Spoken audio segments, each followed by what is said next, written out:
Baisse du dollar, suite, la crise de confiance des pays occidentaux. La natalité diminue en France, une tendance inquiétante, l'enquête de Bernard Marchetti.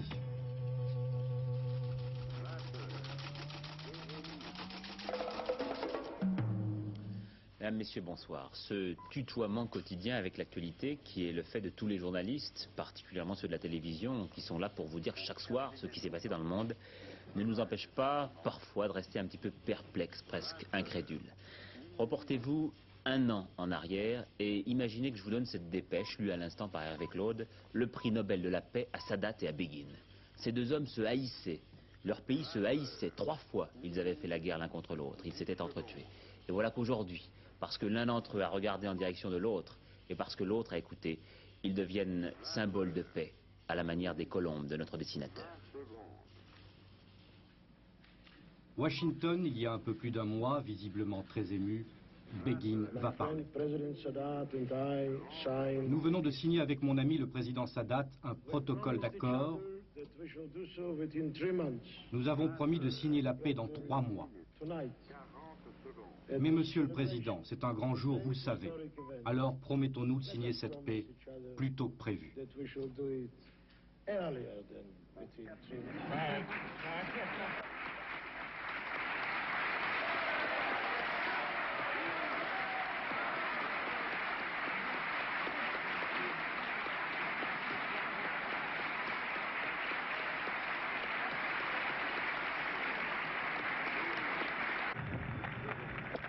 Qui peut oublier ces images? Anwar el-Sadat est allé le 19 novembre 1977 au bout du monde, c'est-à-dire à Jérusalem. Le prix Nobel de la paix est donc décerné d'abord à l'homme qui a su vaincre à cet instant précis le mur de la haine, de la peur, de la honte, l'homme qui a réussi à faire taire le canon pour la magie du verbe et du dialogue, dialogue avec l'ancien ennemi d'hier, Dayan, Golda Meir, Begin. Mais pour faire la paix, il faut être deux. Menachem Begin, Premier ministre de l'État hébreu, reçoit lui aussi la distinction suprême. Paradoxalement, lui seul, défenseur passionné du Grand Israël, pouvait accueillir Anwar el-Sadat à Jérusalem, ici, à la Knesset. Par sa seule présence au-delà des mots et du discours politique, pour la première fois dans l'histoire, un Arabe reconnaît l'existence de l'État d'Israël. À partir de là, tout devenait possible donc la transformation de Menachem Begin. Lui, l'extrémiste, le nationaliste, accepte finalement d'échanger une partie, mais une partie seulement de la terre contre la paix. Mais attention, cette paix n'est pas encore signée et le jury du prix Nobel a voulu sans doute accélérer le cours des choses. Reste ce soir que cette décision pose 2 problèmes. Cette paix pourrait-elle être réellement instaurée au détriment de certains? Enfin, il y a 5 ans, le prix Nobel de la paix était également décerné à 2 hommes, le premier Henry Kissinger, le second Léducto. Ils avaient signé une paix dont les modalités n'ont jamais été appliquées. Puisse cette fois le Nobel ne pas se tromper et l'histoire ne pas se répéter.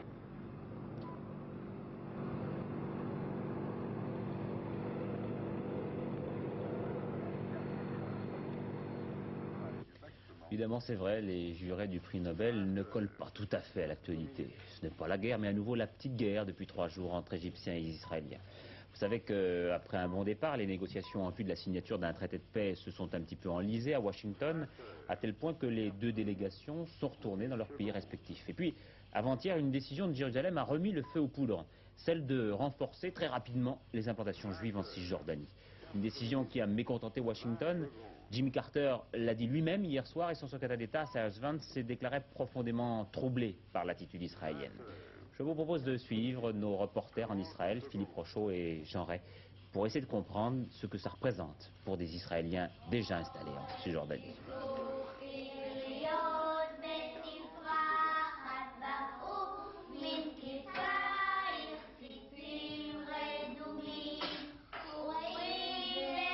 Nous avons bâti un village, nous en ferons une ville.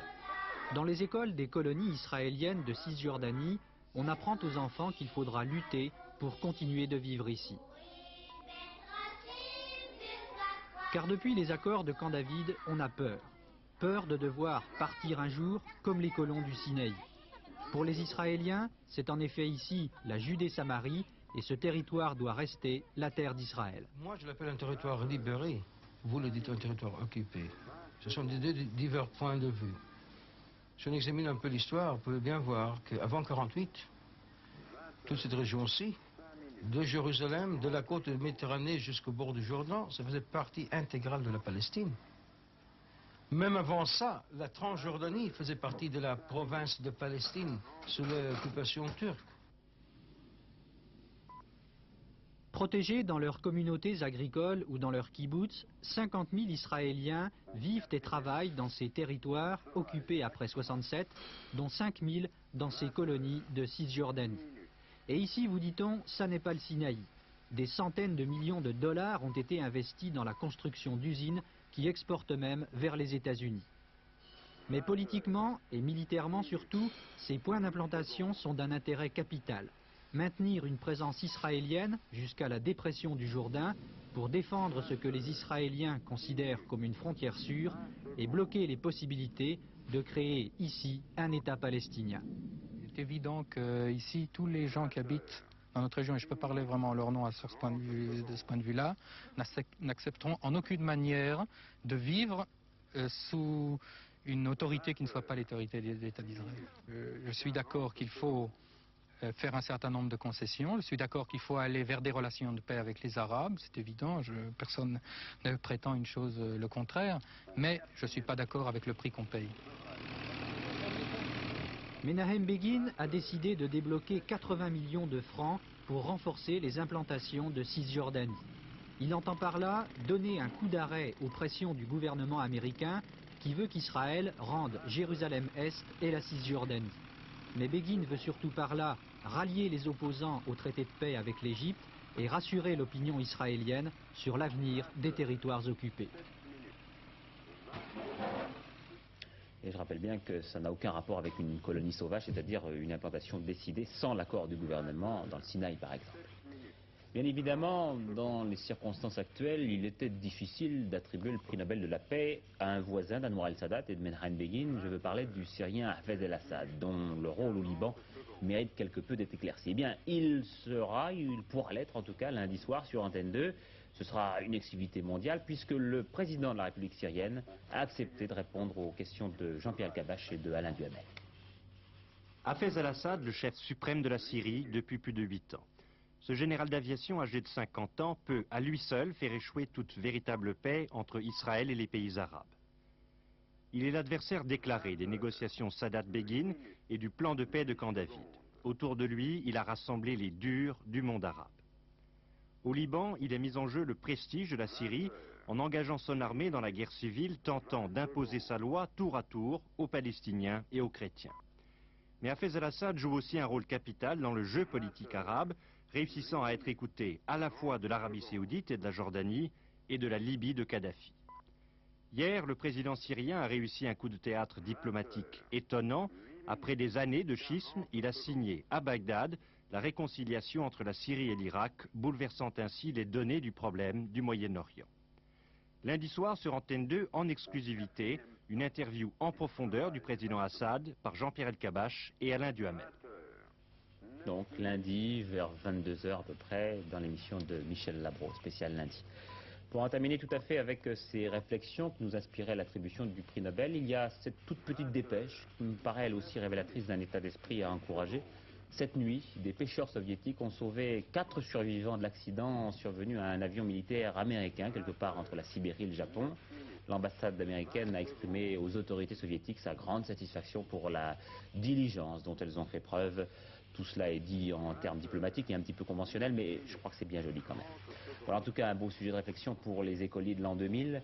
Valéry Giscard d'Estaing a beaucoup pensé à eux dans le discours qu'il a prononcé tout à l'heure devant la 20e conférence générale de l'UNESCO consacrée aux problèmes de l'éducation et des enseignants dans la société moderne. Pour le chef de l'État, jamais l'avenir de nos sociétés n'aura dépendu à ce point de l'éducation. Il fut un temps, et ce temps n'est pas très éloigné, où les sociétés n'évoluaient guère. L'école pouvait se contenter de transmettre au sein d'un monde qui changeait peu, un savoir qui ne changeait pas. Mais aujourd'hui, si elle doit demeurer la mémoire des civilisations et des cultures, ce n'est pas pour s'en faire la prisonnière. C'est pour mieux remplir sa seconde fonction qui est essentielle, celle de moteur, ou plus exactement de catalyseur du changement. Nous attendons en effet du maître qu'il ne soit plus seulement quelqu'un qui répète, mais qu'il soit aussi un médiateur, qu'il établisse ou rétablisse une continuité entre un passé qui peut nous éclairer et un avenir qui n'a pas toujours trouvé sa voie, qu'il réconcilie l'école, si souvent fermée sur elle-même, avec l'ensemble de la société, à laquelle font souvent défaut la conscience, la confiance et la solidarité indispensables à tout développement harmonieux. Un sondage de l'Express que commentera Alain Duhamel dans notre dernier journal. Une majorité de Français estime que Raymond Barre sert bien le président de la République en concentrant sur sa personne l'impopularité et les critiques. Une grande majorité pense aussi que cet homme-là sait vraiment où il va et beaucoup le comparent avec Antoine Pinet. Un sondage IFOP Express. Le point maintenant sur les grèves, celle des marins tout d'abord, cela continue, le port de Marseille est toujours paralysé, la négociation va s'ouvrir lundi matin entre syndicats, la CGT et armateurs. Au PTT, guère plus de succès aujourd'hui qu'hier dans la grève qui affectait essentiellement les bureaux de poste et la distribution du courrier. 30% environ de grévistes, c'est là un point moyen entre les chiffres de l'administration et ceux des syndicats. À la SNCF, grève surprise ce matin, gare de Lyon, pendant plusieurs heures, il n'y a eu aucun départ sur les grandes lignes. Et puis, à la SFP, le personnel a décidé de suspendre son mouvement de grève ce soir à minuit, mais s'estime toujours mobilisé. D'ores et déjà, le principe d'une grève est décidé pour jeudi prochain. Ceci encore, les élections municipales d'un des 3 secteurs de Nice, le 3e, seront annulées, ainsi qu'en a décidé le Conseil d'État. Aussitôt, le maire de Nice, Jacques Médecin, a décidé de représenter les mêmes candidats et en a profité pour dire à nouveau qu'il n'entendait pas démissionner et qu'il irait jusqu'au bout de son mandat municipal. L'ascendée du dollar maintenant, la monnaie américaine est au plus bas en France, 4 francs 06 ce matin à Paris, 4 francs 08 hier. Philippe Sassier, il semble vraiment qu'il y ait une crise de confiance. Oui, imaginez une famille riche, puissante, qui a beaucoup de biens au soleil, qui a beaucoup d'usines modernes qui tournent bien, qui a des enfants qui font de brillantes études, mais qui s'endettent beaucoup pour maintenir son niveau de vie. Eh bien, c'est un petit peu ce qui se passe avec les Américains. Ils restent toujours la première puissance économique mondiale, mais eux aussi s'endettent trop pour maintenir leur niveau de vie. Un exemple, l'Américain est toujours l'homme de la planète qui consomme le plus d'énergie. Alors ces Américains achètent beaucoup, trop à l'étranger, notamment beaucoup de pétrole, et l'an passé, le déficit commercial américain a été de l'ordre de 100 milliards de francs. L'État dépense lui aussi plus qu'il ne gagne et le déficit budgétaire américain est de l'ordre de 180 milliards de nos francs. Alors il faut le dire, il y a une crise de confiance politique surtout. Le président Carter semble avoir beaucoup de peine à faire entendre à ses compatriotes qu'il faut faire des économies, qu'il faut empêcher les prix de monter trop vite, qu'il faut limiter la croissance des salaires et il semble bien effectivement qu'il y ait une crise de confiance dans sa politique auprès des milieux financiers internationaux. Alors la répercussion, la baisse du dollar entraîne forcément la hausse de l'or. Oui, à chaque fois qu'il y a une crise de confiance sur le dollar, c'est bien ce qui se produit, eh bien on se débarrasse du dollar pour acheter d'autres monnaies, des monnaies fortes, et puis bien sûr de l'or, et les spécialistes prévoient actuellement que les prix de l'or vont continuer à monter. Alors sur l'économie française, maintenant les répercussions? Eh bien le résultat mécanique d'une baisse du dollar est que les prix américains, le prix des produits américains sont en baisse, et que le prix des produits français monte notamment aux États-Unis. Alors cela peut avoir effectivement des répercussions sur nos ventes d'aciers spéciaux, ce sont les ventes les plus importantes, mais aussi de fromage, de vin, de certains articles de confection. Et puis, si pour l'instant nous payons notre pétrole un peu moins cher grâce à cette baisse du dollar, on risque à la fin de l'année de le payer plus cher parce que pour pallier justement une baisse du dollar, les producteurs de pétrole vont probablement augmenter leur prix. Merci. J'en arrive maintenant à notre dossier du vendredi soir. L'idée nous a été fournie par des chiffres de l'Alliance nationale contre la dépopulation. Vous savez que l'année dernière, on s'était un peu frotté les mains. Pour la première fois depuis 6 ans, le nombre des naissances était en augmentation. Eh bien, c'est fini. Cette année encore, la courbe redescend. Cela est grave, très grave même, et parce que le nombre moyen d'enfants par couple en France est inférieur à 2, le simple renouvellement des générations n'est même plus assuré. Alors, essayons de comprendre les choses très simplement, à travers d'abord le témoignage d'une famille française. Aujourd'hui, l'opinion générale en France est que la famille idéale doit compter 2 enfants. C'est le nouveau nombre d'or. Voici Michel, 36 ans, et ses 2 enfants, Olivier et Gilles, 8 et 6 ans. Elle ne travaille pas, elle sait qu'au moins pour ses enfants, c'est un avantage. Son mari exerce une profession libérale, ils appartiennent à ce qu'on appelle la classe moyenne. Leur témoignage n'a pas une valeur générale, c'est leur cas qu'ils nous exposent, mais il contient d'intéressantes indications. 2 enfants, pourquoi? Parce qu'effectivement, un enfant, c'est peu, l'enfant s'élève tout seul, il a donc des réactions d'un enfant unique, on ne s'étendra pas dessus, je crois que tout le monde le sait. Et 3 enfants, par contre, a les inconvénients d'un étalement dans le temps. Donc nous avons préféré rester sur les 2, et je dois dire que là, ça n'est pas apparu comme étant de l'égoïsme de notre part de vouloir rester à 2, mais bien au contraire, une prise de conscience précise du fait qu'on assumait nos 2 enfants jusqu'au bout comme on le voulait, comme on pouvait le faire, et non pas ce 3e comme un petit plaisir en plus pendant 2 ans, et qu'il allait falloir ensuite l'assumer jusqu'au bout. L'égoïsme, c'est d'en avoir un 3e pour se faire plaisir. À la limite, c'est ça. Je le considère presque plus dans ce sens que l'égoïsme de s'arrêter à 2. Alors tout de même, il y a un aspect économique. Donc sans avoir fait de calcul précis sur ce plan-là, on arrive à étaler tout juste à l'heure actuelle. Je ne sais pas si on pourrait avec 3. Ça n'est pas évident.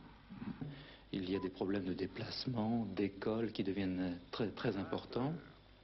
Et donc, assumer cette famille, ça implique savoir ce qu'on va en faire, dans quel lycée on va pouvoir l'envoyer, avoir tous les problèmes éventuellement de redoublement, de blocage, de l'amener jusqu'à une école importante ou même jusqu'à une grande école. Votre femme ne travaille pas? Non. Bon, elle, ses enfants lui appartiennent en somme, quoi. Jusqu'à 7-8 ans, on peut dire ça. C'est vrai, madame? Oui. Oui, c'est certain, mais enfin... C'est votre mari qui s'occupe d'eux plus que vous? Non, enfin, je pense pas. Je parle des études, de la formation du caractère, etc. Non, je pense qu'on les élève vraiment ensemble. Disons que je m'occupe plus des petites questions matérielles, mais en ce qui concerne leurs études, leurs loisirs, c'est mon mari et moi.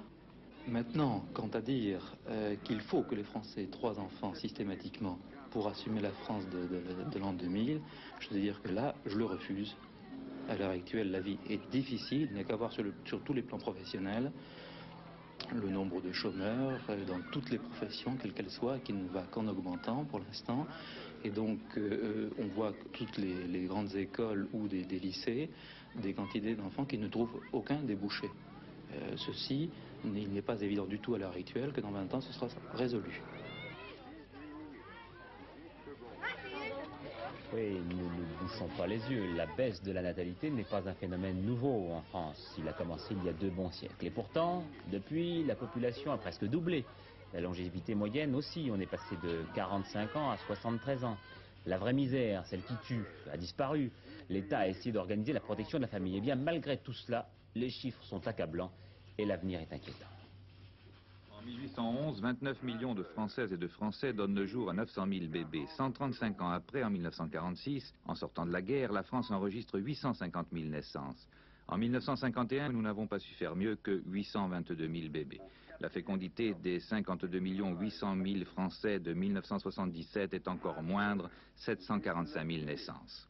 En 166 années, nous sommes passés de 29 à 52 millions d'habitants, mais cela est dû au progrès de la médecine, de l'hygiène et des conditions de vie, car le nombre moyen d'enfants par couple n'a cessé de baisser depuis le milieu du XVIIIe siècle. 5 enfants sous la Révolution, 4,5 en 1811, 3,5 en 1900, 2 déjà en 1930, une remontée à 2,6 en 1960 et puis de nouveau 2 enfants en 1969 et 1,87 aujourd'hui. Moins de 2 enfants par couple, c'est insuffisant pour simplement maintenir la population à son chiffre actuel. Il faudrait que le taux de fécondité remonte au moins à 2,1, sinon c'est la chute. Dans un siècle, il n'y aurait plus que 36 millions d'habitants dans une France exsangue et ruinée. Rares sont les couples qui font des enfants par esprit civique. Alors, comment redresser la courbe? Personne ne connaît la solution. À défaut de pouvoir relancer la natalité, la politique de protection de la famille vise au moins à encourager les bonnes volontés. Cette année, le budget des prestations familiales est de 55 milliards. Les allocations familiales en représentent plus de la moitié. Elles sont progressives avec une augmentation importante au 3e enfant. Vient ensuite l'allocation logement. Plus on a d'enfants, plus elle est forte. Le complément familial créé en janvier dernier favorise aussi les familles de 3 enfants. Et notons encore d'autres allocations prénatales, postnatales, etc. Autres mesures incitatives, les aménagements fiscaux, plus on a d'enfants, moins on paie d'impôts. Et en matière d'assurance maladie, la cotisation n'augmente pas lorsque la famille s'agrandit. Au total, 100 milliards sont consacrés à cet ensemble de mesures qui placent la France au premier rang en Europe pour la protection de la famille. Eh bien, visiblement, tous ces systèmes d'aide à la famille ne suffisent pas pour motiver les gens, pas plus d'ailleurs que les appels pathétiques de Michel Debré ou des natalistes. Avec la maternité volontaire désormais acquise, il faut sans doute autre chose pour promouvoir la natalité, et cette autre chose reste à inventer. Pourquoi cette fécondité a-t-elle baissé? C'est vraiment un problème difficile à élucider. Les motivations apparaissent bien, mais le moment où elles s'expriment reste mystérieux. Une des circonstances les plus mystérieuses, par exemple, c'est la dernière baisse des naissances. En 1973, au mois de juillet, a commencé la baisse des naissances, le trou de naissance que nous connaissons actuellement, et on ne sait pas pourquoi. 9 mois avant, l'ensemble des couples français ont décidé de restreindre, de diminuer le nombre de leurs enfants. Ils ont pressenti la crise mondiale en quelque sorte. Peut-être l'ont-ils pressenti. Une toute récente enquête de l'INED a montré que, en 1976, 12% des femmes qui avaient eu un enfant l'avaient eu, bien qu'il n'ait pas été désiré tout de suite, ou même pas désiré du tout. En revanche, vous aviez de l'autre côté, selon les catégories sociales, entre 30 et 60% de femmes qui avaient différé un enfant qu'elles avaient désiré pour cette année-là. Il existe le désir d'un nombre d'enfants suffisant pour que la société se maintienne. Alors comment voyez-vous l'avenir de la France si les choses ne sont pas renversées? L'avenir, je crois qu'il résultera surtout de la tension entre les pays pauvres et les pays riches. Et cette crise qui menace peut-être dans 10 ans ou même moins risque de bouleverser beaucoup de choses en France. Oui, cet avenir est effectivement assez inquiétant. Je crois qu'il fallait aborder ce dossier, un dossier signé Bernard Marchetti. La rubrique judiciaire en quelques télégrammes maintenant. Christian Arbulot libéré aujourd'hui, en prison depuis à peu près 1 an. Il était inculpé du meurtre du vigile Jean Tramoni, qui était lui-même meurtrier du jeune ouvrier Pierre Auvernais. Eh bien, Christian Arbulot avait toujours contesté cette accusation. À Saint-Dié, le PDG, qui avait institué dans son entreprise la semaine de 4 jours, vous vous souvenez, a été condamné à 954 francs d'amende, c'est-à-dire 318 amendes de 3 francs. Une pour chaque infraction relevée par l'inspection du travail en avril dernier. À Paris, cette fois, condamnation de Michel Polnareff à 6 mois de prison avec sursis et 5 000 francs d'amende pour fraude fiscale.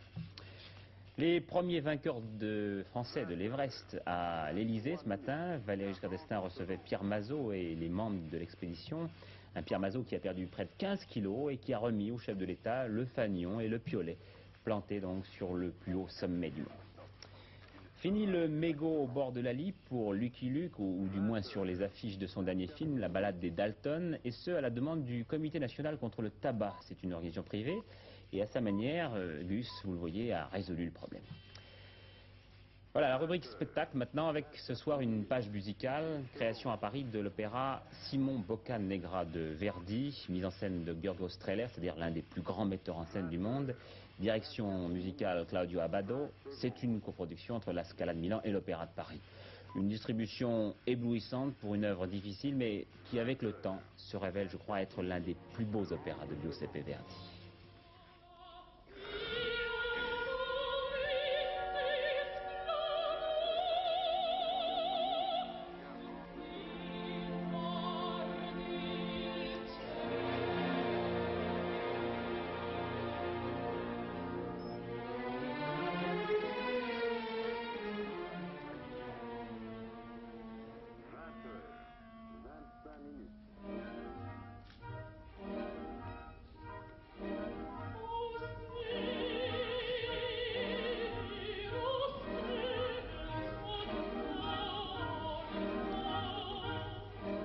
C'est un des opéras peut-être, je ne dis pas seulement inconnu, mais méconnu, si vous voulez. Et c'est une opéra très importante, c'est au moins du point de vue musical, et aussi parce qu'il envisage un problème qui est tout à fait présent, qui nous appartient, c'est-à-dire ce mélange quelquefois résolu, quelquefois qui reste encore un petit peu dans l'incertitude, mais le grand drame politique, du grand drame social, qui est quand même lié avec le drame humain.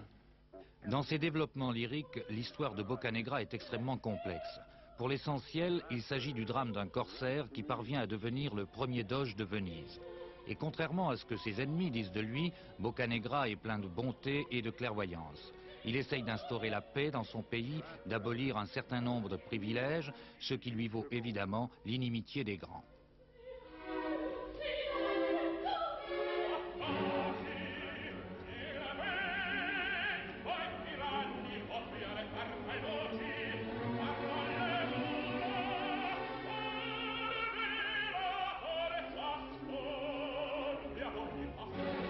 Presque tous les Italiens aiment Verdi, mais j'aime surtout cet opéra, je pense. C'est une des plus belles de Verdi, une des plus profondes. Et peut-être c'est une des raisons qu'il n'avait pas un grand succès pour plusieurs années.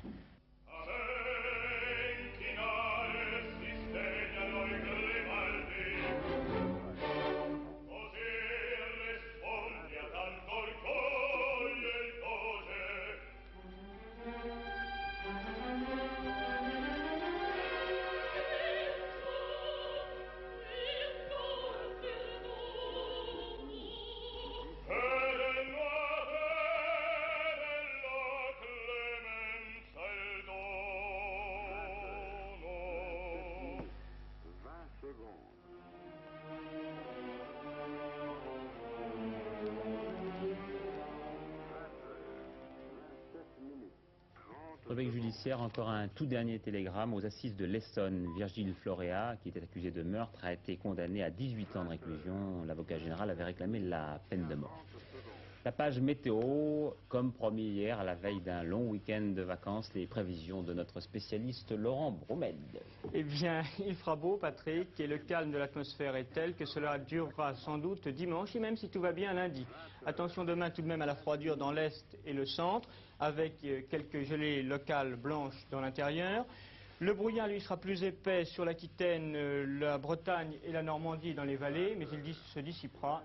Il y aura du soleil à peu près partout, avec quelques passages de nuages plus abondants près des côtes de la Manche et dans le nord. Des températures l'après-midi de 12 à 15 degrés, et cela continuera dimanche.